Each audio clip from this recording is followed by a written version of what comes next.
My homophobic daughter bullied other kids to the extent of self-harming, so I canceled her sweet 16th birthday party. She then told me I should unalive myself. My husband, John 45M, and I 41F have a daughter, Madison 16F. Ever since she was little, Madison dreamed of having the perfect 16th birthday party. Since Madison had always been well behaved, we decided that we would throw Madison the birthday party of her dreams. We both have financial stability, so cost wasn't an issue. We put months of planning into this party. Madison's actual birthday was on Monday, and we had a small family dinner at her favorite restaurant to celebrate since her actual birthday party was scheduled for 3 weeks from now. Everything was perfect until Wednesday, when my husband and I were called into a meeting at Madison's school. We were surprised to discover that Madison was suspended for her involvement in aggressively bullying a transgender classmate, Kelly, who had recently attempted to do something that I'm not allowed to say on this post. I'm ashamed to admit that I didn't believe it at first, but after I forced Madison to show me her phone, so that her father and I could look through her texts and social media, I was shocked to discover that not only was Madison involved, but she was the ringleader of a group of girls in her grade that bullied her. There were texts of Madison telling Kelly that she would never be a real girl and asking if she still had a PP. There were plans in the private group to pull Kelly's pants and underwear down in the middle of the cafeteria to prove that she was a man.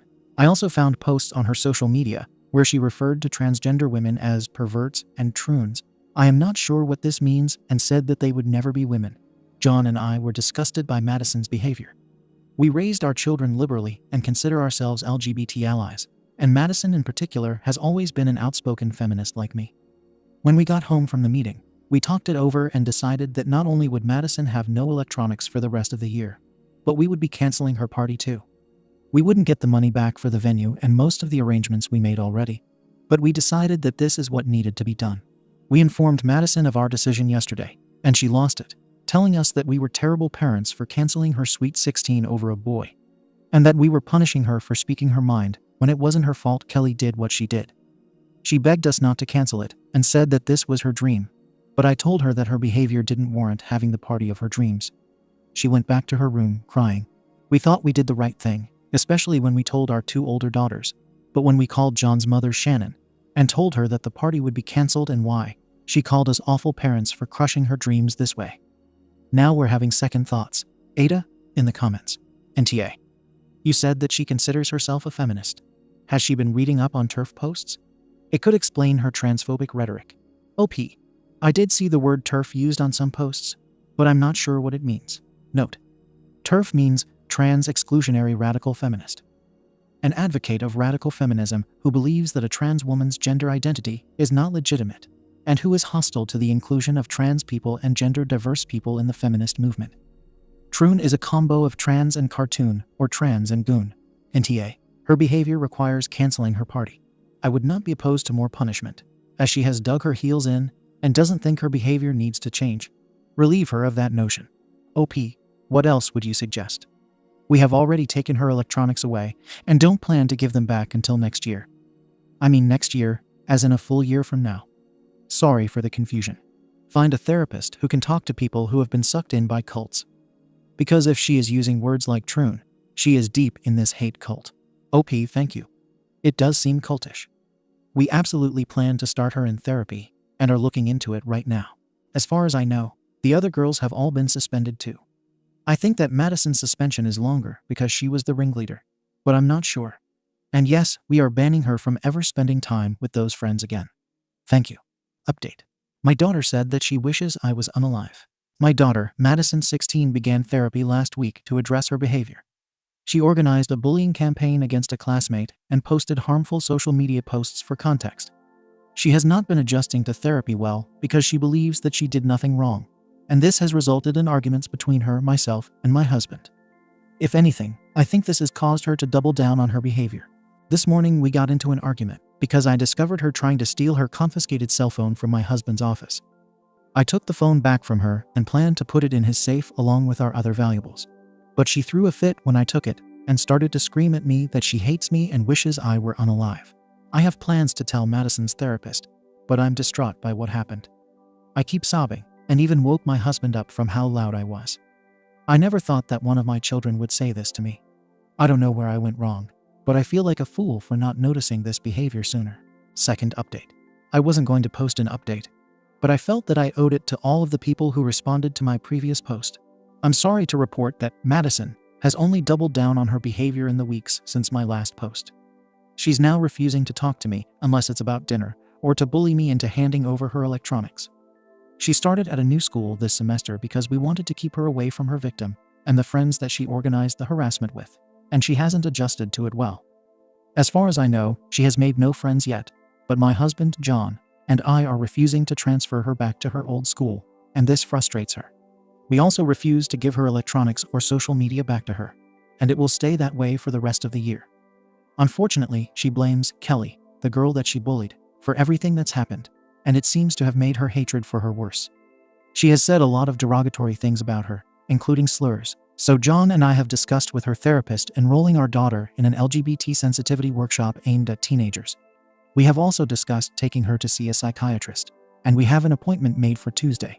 I wish I could say that things have improved, but my husband and I have formed a plan to get my daughter the help she needs. I hope to be back again with a more positive update next time. Third update in Ask LGBT. What steps can I take to help my daughter realize that her actions were wrong? She was active in TERF communities and aggressively bullied a transgender classmate. I posted about this on AmITheA since removed and True Off My Chest, and a user from True Off My Chest privately messaged me and recommended that I post on this subreddit for advice.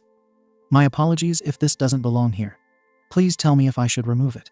If you are triggered by mentions of violence, self-harm attempts, sexual harassment, or transphobia, then I recommend moving to a different post. My husband, John, and I have always considered ourselves to be LGBT allies and have raised our kids to support LGBT rights as well.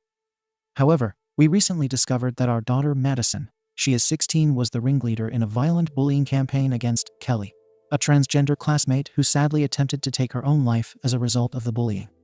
After looking through Madison's text messages and social media, we were disgusted to find texts of her harassing Kelly, asking if she still had her genitals, and telling her she would never be a real girl like her. There were also plans between her and the other girls involved to pull Kelly's pants and underwear down in the school's cafeteria.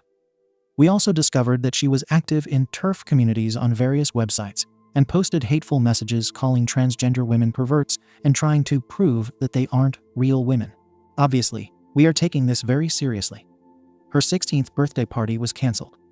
We've pulled Madison out of her old school and enrolled her in a different one. Her phone and electronics have been taken away for a year. She has started therapy, and we have made an appointment with a psychiatrist. We also plan to sign her up for an LGBT sensitivity workshop aimed at teens. However, Madison has only doubled down on her behavior. She doesn't seem to show any remorse over what she did or what happened to Kelly because she thinks she did nothing wrong, and she hasn't taken well to therapy or her new school. She has also attempted to steal her electronics back from my husband and me. I am trying to stay hopeful that the new environment will be good for her, but I am worried, so I decided to come to you all. What else can I do to make Madison realize the gravity of what she did? She has had no social media or phone for almost 2 months now, but she is still very stuck in the TERF mindset. Are there any resources available on how to deter this mindset? I'm unsure of what else to do aside from what we have planned, but I have seen people say that TERF is a gateway into other dangerous beliefs. In the comments, have you asked her what her preoccupation with Kelly is? Why is she so obsessed with this trans kid? And how did that lead to her being in hate groups? OP. I did try to ask her why she's so occupied with this girl's identity, but she told me that I wouldn't understand why. I've been hoping that therapy would cause her to open up more, but since the current therapist doesn't seem to be working, I'm going to consult with my husband and try to find a new one. I did also try to get her to see the gravity of the situation by telling her that she took part in something that caused another girl to try and take her own life, and that things would be different if Kelly's attempt had been successful. She told me that she didn't care. I don't know how else to make her see how serious this is. Why do parents resort to taking cell phones, Wi-Fi, PlayStations, etc.? You're making it worse. I'm 32, reliving my parents' tactics after reading your post. OP. I took my daughter's electronics because she used them to spread bigotry and hate against the classmates she bullied and LGBT people. It also helped her organize the bullying campaign with her friends. I'm sorry that you have terrible memories associated with your parents, but I fail to see how it's relevant here, unless you also used social media and group chats to harass another classmate to the point where she felt the need to try and take her own life. I can't imagine how stressful this must be for you and everyone else involved. The online TERF indoctrination is real. And I feel like that's likely what happened here. I think you're taking all the right steps. I don't have much advice, but I think it's important to try and figure out what feelings led to her turning to these beliefs. The TERF community in particular often preys on young girls who feel helpless in a misogynistic society or who have been victimized by men. If you look into it, you'll see many of them have experienced trauma at the hands of men and see trans women as trying to invade their women's only safe spaces to victimize them further. Obviously, this is not an excuse for their beliefs, but that is often where it starts. Therapy is definitely the way to go to get to the bottom of this. I was resistant to therapy in my teens, but my parents just kept at it, and eventually I opened up. OP. Yes, it's been very stressful for me and my husband. Thank you for the advice. I wasn't aware of that, but I will try to get to the bottom of how she got indoctrinated into those spaces. It has been going on for a while, at least because we found over 6 months worth of posts. We plan to continue with therapy. Commenters recommended various articles, videos, and groups. The OP said she would be looking into all of these suggestions and possibly trying a new therapist. Thank you for watching the video.